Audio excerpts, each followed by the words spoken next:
For we wrestle not against flesh and blood, but against principalities, against powers, against the rulers of the darkness of this world, against spiritual wickedness in high places. Good morning.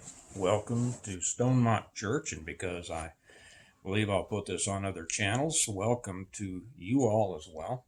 This is a subject that applies across the board to many people. That's well, it's primarily a Stonemont Church, but it applies just as much to the Preparedness channels.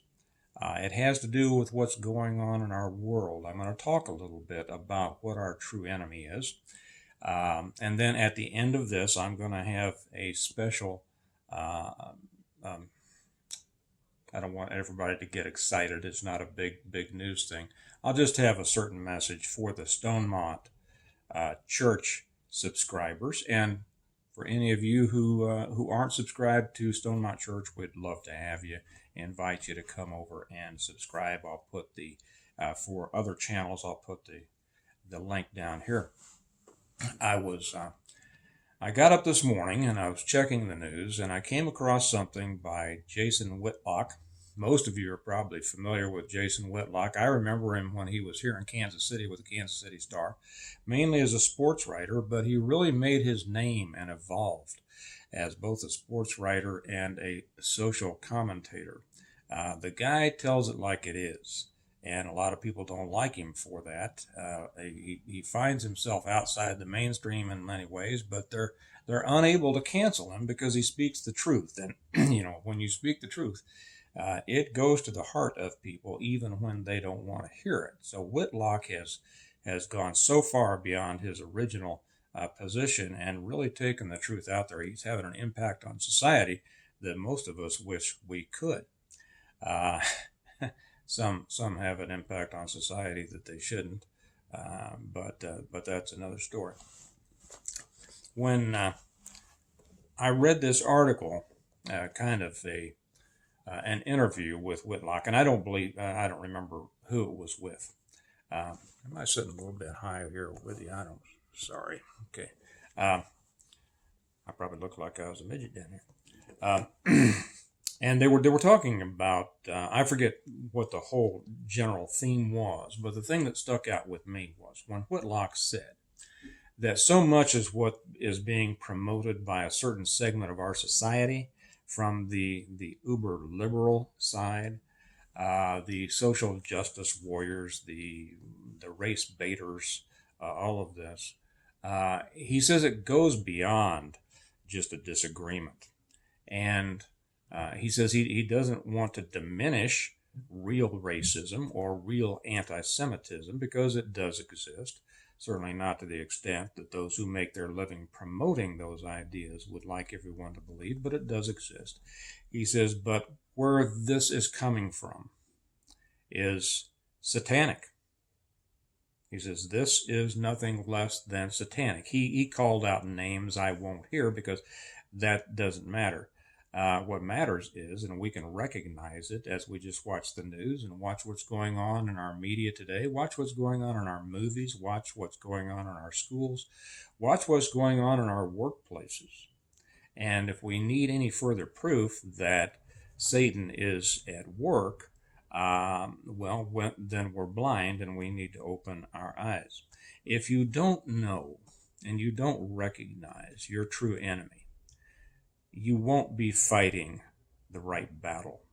And too many people, and too many Christians, to be honest, are not admitting to and do not recognize the true enemy in all of this. I see too often, whether it's from other churches or simply Christians across the board, with whom I come into contact, are constantly wondering why the other side, as it were, feels the way they do or believes the things they believe. They often say, well, don't they realize that what they want doesn't work? Don't they realize, whatever, I got to make a big list of all of the things that people ask, don't they realize or don't they know? That's that question First off, many of them do realize, and they're getting exactly what they're working for, and they are in the battle, while too many on our side are not in the battle because they're wondering, don't they realize? Whether they realize it or not is immaterial.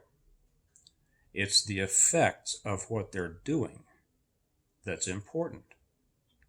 If you think about what evil is, it is that which is contradictory to the will of God. It is a lie. It is calling good evil and evil good. Do we see that in our society today? Look at the many things that have always been accepted as wrong. It's biblically wrong.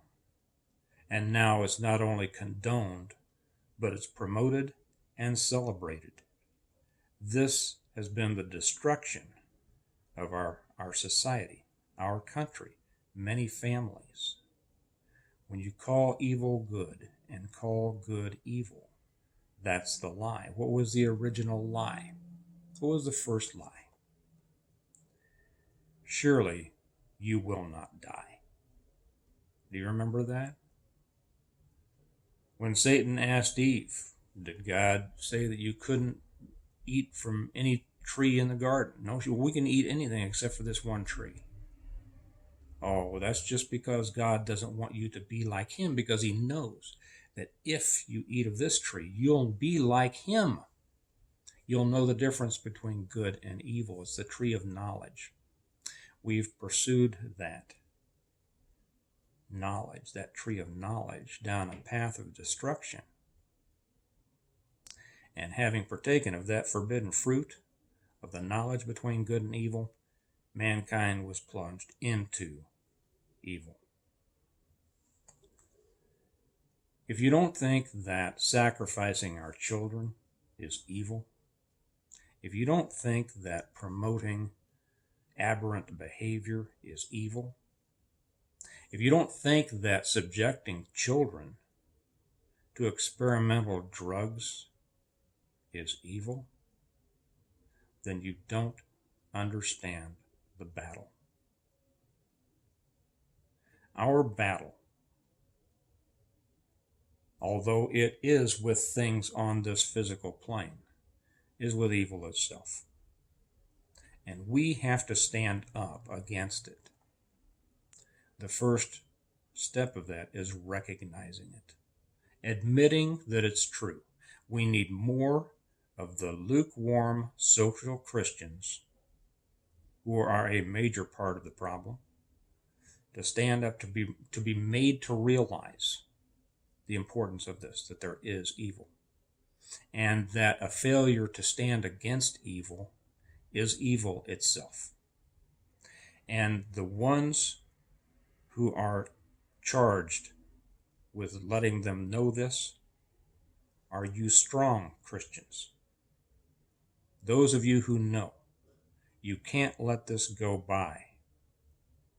You have to bring this to them. You have to bring the truth to them. The truth will set you free, will set them free. Free of what? We'll find out. The thing that we battle in ourselves, in our families, in our country, and in our world is not the foibles in ourselves. It's not the members of our family. It's not the members of our community or the other people in our country or the other people in our world. It's evil itself. Our battle is spiritual, and we have to fight that battle spiritually. And I'll be covering a lot more of this over on Stonemont Church. But then also a word to those Christians who feel that praying is enough. Your faith is good. Your faith in God is well placed and properly placed. But as the scripture tells us, faith without works is dead. You cannot hide in your prayer room. You cannot hide behind your closed eyes and pray for the world to change. We're told the world won't change. And then do nothing more. Pray for strength. Pray, as they say, for the full armor of God. But then get up and get out there and start doing something about it. Okay. I'll leave that for today. Evil is the enemy. Be willing and ready to fight it. Now, for the people in Stonemont Church, I just want to say that I will be doing more. It's been a busy month here. And my original intent was simply to put up a message on every Sunday, but I find that things are happening now that I'll probably be doing it more frequently, shorter, perhaps not full sermons, not full messages, but shorter messages like this one. And I look forward to, some of you know that I've been leaving a corporate job and will be able to devote more of my time now to the church and the channels and things like that. So I look forward to that very much. And just to let you know, so if you know anybody that is interested in this, encourage them, invite them to join us. And for you people who are still with us from the other channels, we invite you to join us at Stonemont Church as well. We have a heck of a future ahead of us. It's going to be very interesting times. We are not condemned to live in these times. We are blessed to live in these times, for we are called to stand up and do God's work. With that, I will leave you. I hope that God will bless you today as every day, and I'll talk to you later. Bye-bye.